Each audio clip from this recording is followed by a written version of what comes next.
good morning, good afternoon, good evening, wherever you are in the world.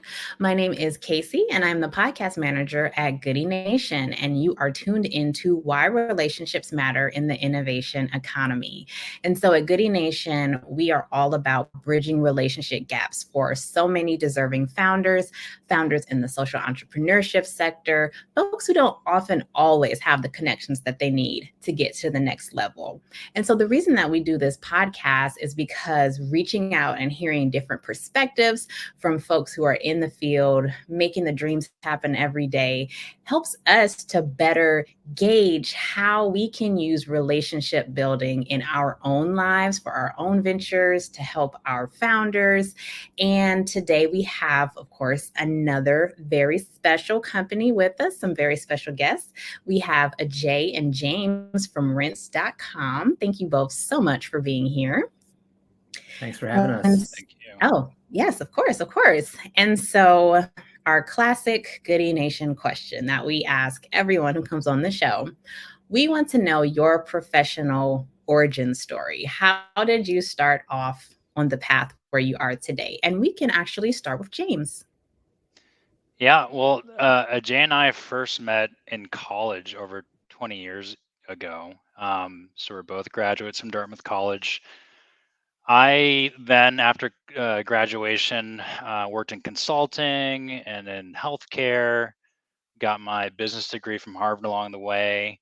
But my first job in life was helping out my parents in their dry cleaner store. So I'm the son of first generation immigrants. Had to work on the weekends, summer times, in the shop, tagging, bagging, cleaning, pressing, folding. And part of the reason why I studied so hard is because I never really wanted to go back into the dry cleaning business. But the business was more than just my parents. My uncles, my aunts were all in the business. So every time we got together for the holidays, we would just talk dry cleaning, frankly. And I noticed a pattern, 15, 20 years ago where the top of the conversation shifted from dry cleaning to more towards, where are the customers? And so, I kept hearing that again and again. And that never really left my mind. 10, 11 years ago, Jay and I had always kept in touch since college, exchanging ideas. But 11 years ago, we met up for breakfast to again exchange startup ideas. At that time, I felt it was right to, dip my toe in the water in terms of entrepreneurship. I just happened to visit my parents' store right before meeting up with Jay. And it's one thing to hear about how business was slow and the customers weren't there. That's another thing just to see it. I'm used to walking into the shop and it being busy and vibrant. It was just dead. So I was going to his breakfast, planning to talk about healthcare startup ideas, but I couldn't really shake the idea of this clear problem. What I saw was just the dry cleaning business. The customers weren't there, so we started talking. One thing led another, and really the rest is history. Yeah, Wow. and my story is, I mean, sort of similar path. But after college, I did consulting at Bain and Company. I worked at the NBA on their international strategy team, and then I spent a couple years in private equity at a company called Berkshire Partners, and then went to business school at Stanford. And actually, at Stanford, during my first year summer, I had the opportunity to do an internship at a startup. It was a company called Bonobos, which at that time was just 7 people selling pants, and I loved it. It was such an eye-opening experience for me, getting that exposure at the early stage, being able to make decisions really quickly, having an impact in a really meaningful and tangible way. Within hours of coming up with an idea. I think the pace that the early stage startup moved was something that I really loved. And so I came back my second year of business school really thinking about, okay, I'm going to make a switch from more consulting and finance track to a startup track, and then really spend time in the startup space. And I didn't have an idea of my own when I left business school. So I kind of did the next best thing, which was I joined as the first hire at the COO and CFO of a startup in the consumer space, a company called Rebloom, that was selling a natural drug-free sleep drink. So kind of the opposite of a 5-hour energy. And I learned a ton in that experience because I had to learn how to do fundraising. I had to learn how to run operations, run production, make all these business decisions where there's only two people in the room making decisions. And I loved every second of it. And around 2012, the startup didn't really work out, and the founder and I kind of transitioned out, and then I knew I wanted to start my own thing, and so I was looking at different ideas around bringing technology to old school industries, around removing friction from existing customer experiences, and I didn't have the idea of my own that got me excited enough to make the leap. And then, as James mentioned, we had been exchanging ideas, and he brought up the idea of dry cleaning. And for me, it was one of those moments where all the bells kind of went off, where I thought dry cleaning and laundry was perfect for the trends I was looking at. I always viewed James as a potential co-founder, but I had no interest in going into healthcare. I didn't think he was going to ever come into consumer. And then the fact that he had this unique insight into how things work on the supply side, the dry cleaners and the laundromats, was too good to pass up. And so, we actually, from that point on, we just started running after Rinse, and for the last 11 years, we've been building Rinse currently in 10 major markets. The goal is to be the dominant national brand, doing pickup and delivery of laundry and dry cleaning, and so that's where we are today. Okay, so I'm going to kind of put you both on the spot, because something that I'm curious about is, why did you know that the other person was the person that you wanted to start your company with? Like, what was it about, during that breakfast that you had, that you were like, yeah, we need to do this together? Maybe I can start. I mean, I've known Ajay since college, and thoughtful, super smart, diligent person, was always there. But I remember when we ran our first test, we had this idea, and I was actually working another job at the time. But I agreed to, like, hey, let's just go run a test and, pick up from 10 of our friends, drive my mom's minivan, and get it cleaned at her shop, and then deliver it back to them. And so we did that. And afterwards, all 10 were like, hey, this is great. When are you coming back again? We'll pay you, et cetera, et cetera. And had Ajay not been there, I would have just said, oh, great. I think that was it. And then that's kind of it. But then, at that moment, he said, look, this is rare. People are wanting this service. They're not just doing this because they just want us to kind of feel good and like, oh, yeah, I'll volunteer for your service. They're willing to pay. These are signs that are real.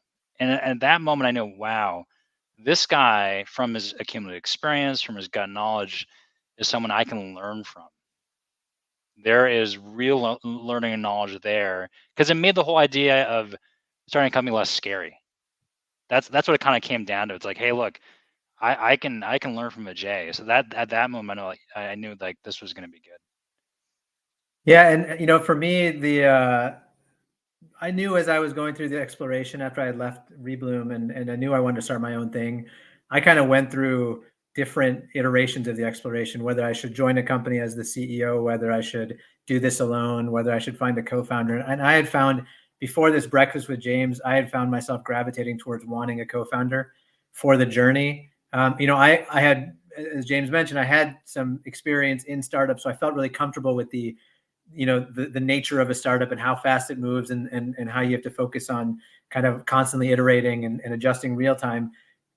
That said, it's still a tough journey. And at that moment, I wasn't in a spot where I was like, I'm ready to do this on my own. And so finding a co-founder that I respected, that I knew could put in the work and bring a lot of value to the table in terms of their contribution is one thing. And I knew, we have that with James and spades, but the biggest thing for me was having someone that I could trust implicitly and explicitly through the journey. Because the one thing I knew from my experiences, and the one thing I'd heard from many other founders, was it is hard. And I can tell you now, and I'm sure James can say the same after all this now, it is a very challenging road.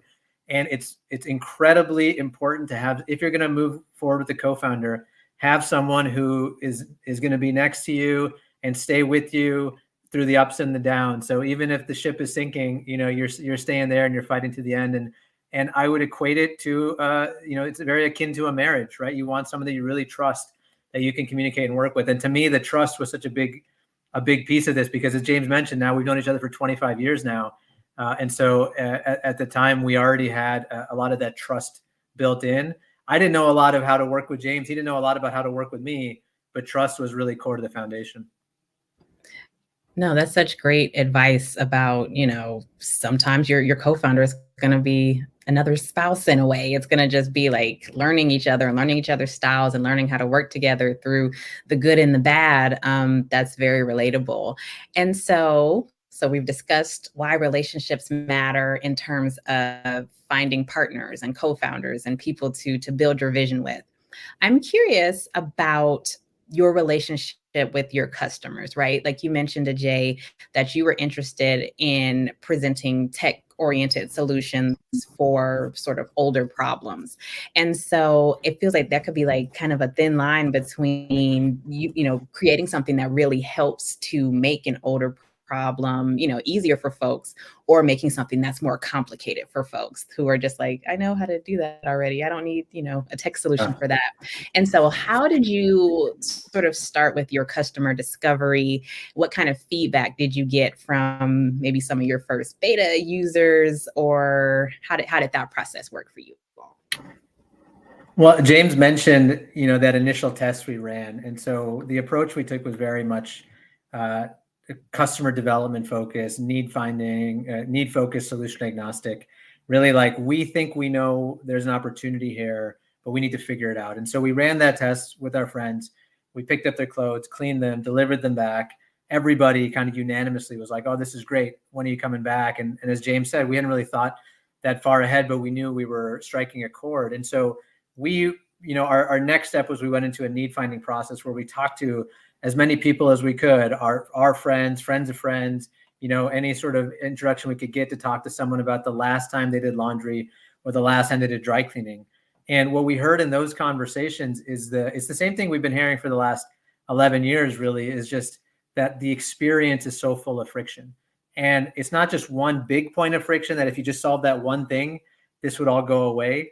It's a bunch of little pieces of friction. So dry cleaning, as an example, you don't know who's a good dry cleaner. You just go to the nearest one, so you're held hostage to proximity and location. You don't know what the pricing is. Typically, it's very opaque. If you give a bunch of clothes, you might just get a piece of paper back that says with some chicken scratch, and you don't know if your clothes are safe or not. Vendor hours for dry cleaners are typically 9 to 5, 9 to 6, and oftentimes that's when we're working, so it's not very convenient.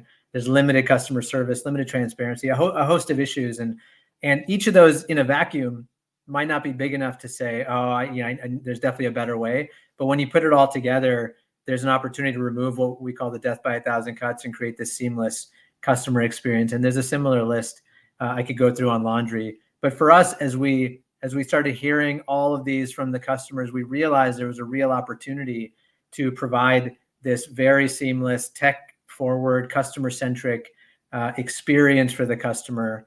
And then also, as part of this, we work with local cleaners on the laundry and dry cleaning side. And we knew from James's experience growing up with his parents and his aunts and uncles, and just from our own work there, that, in the industry, there's a lot of really good cleaners and there's some bad cleaners, and it's really hard for the customer to tell the difference.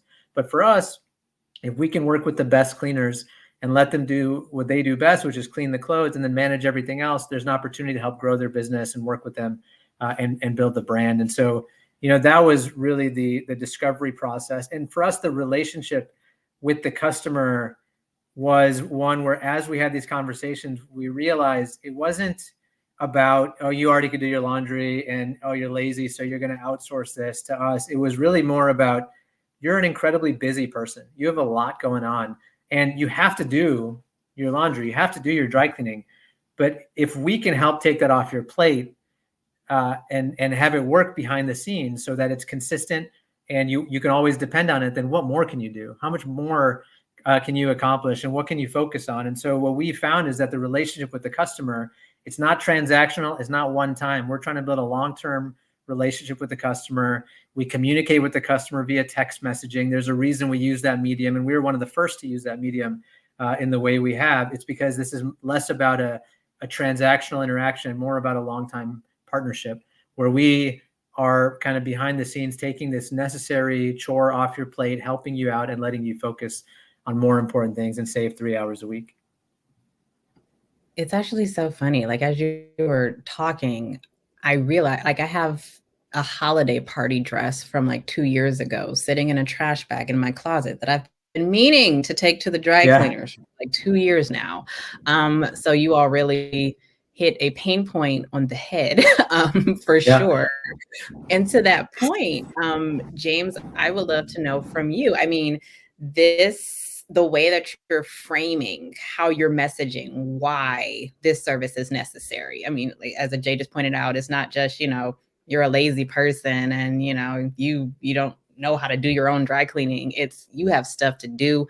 You're going to forget about that Christmas party dress from 2 years ago. You might as well say it's probably moldy and gross now.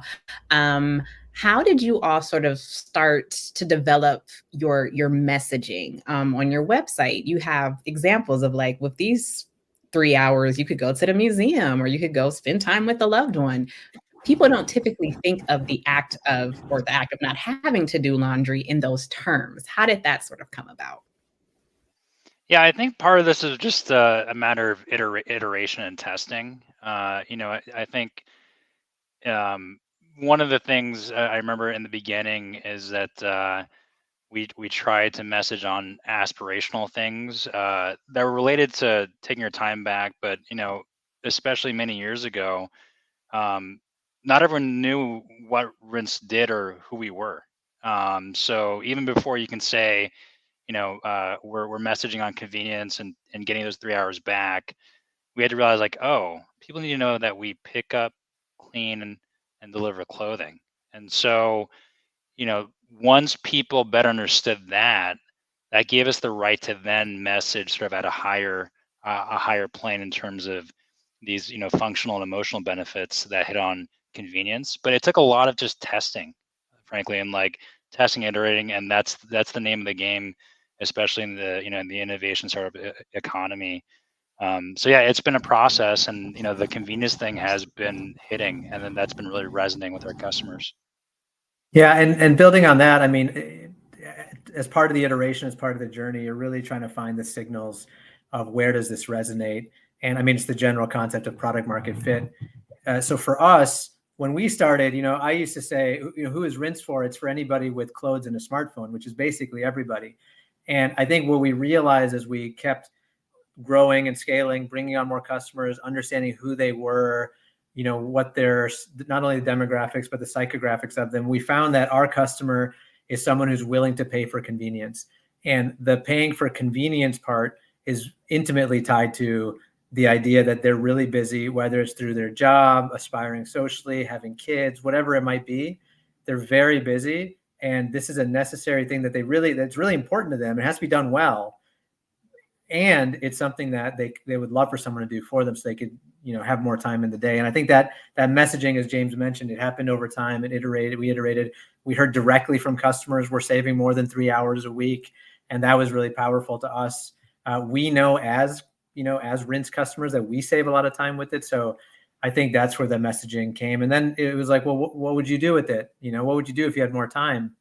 Even in this last couple of months for the new year, from a marketing perspective, our campaign we called it the less is more campaign. Do less laundry so you can do more, fill in the blank. And then we had partnerships for different things around being more active, being more healthy, taking care of yourself, relaxing, traveling, whatever it might be.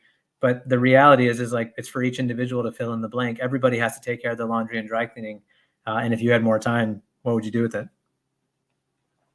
So that question actually brings us to a great sort of bringing it on home point in that since you just mentioned that you're both Rinse customers, what do you do with that extra 3 hours when you're not working? At Goody Nation, we are really about a holistic approach to entrepreneurship, to being a founder, and to taking care of ourselves and our wellness and not just burning out and grinding. And so, with that extra time that you have, what relationships are important in your life away from work that help you to be your best self when you are at work? And we can kick it off to James.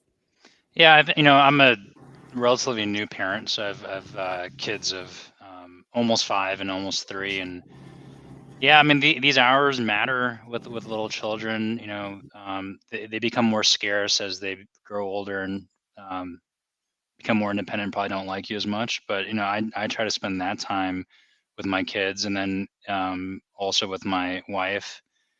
I've also tried to, you know, since COVID, tried to really make more of an intentional focus towards my, you know, my historical friend group, whether it's from high school, college, or you know, even former employers, and that's been hard. You know, it's something that maybe I took for granted, especially you know.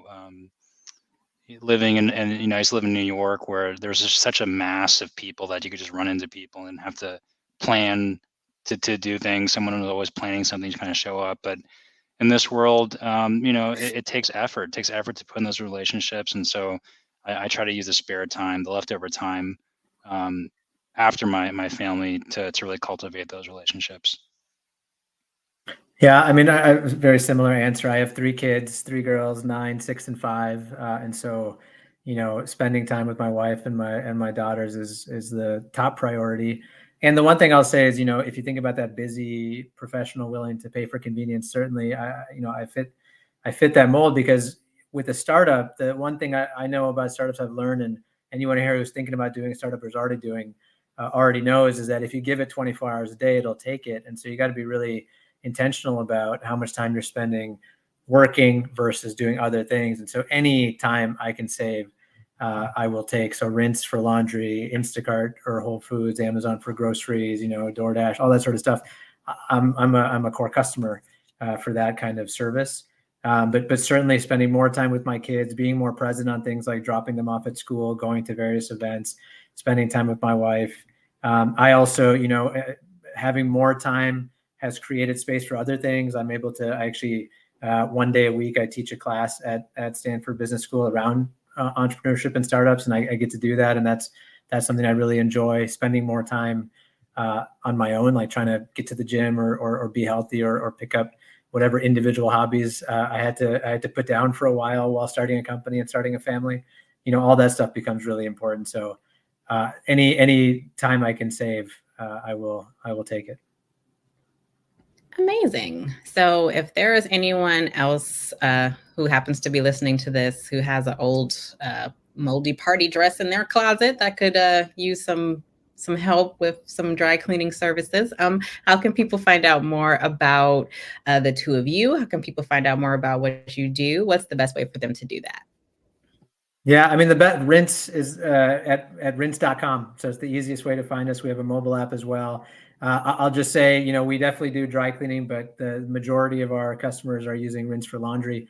So it's a much more frequent interaction where we're seeing, you know, customers once every week or two. And the goal is that we're taking that off your plate and, you know, you can do more important things. This has been just another fantastic episode of Why Relationships Matter. And for everyone listening, I mean, again, we talked about why relationships matter with potential co-founders and people that you're going to go on your entrepreneurial journey with, why relationships matter with your customers and learning their pain points and really going through a lot of customer discovery to build those long-lasting relationships.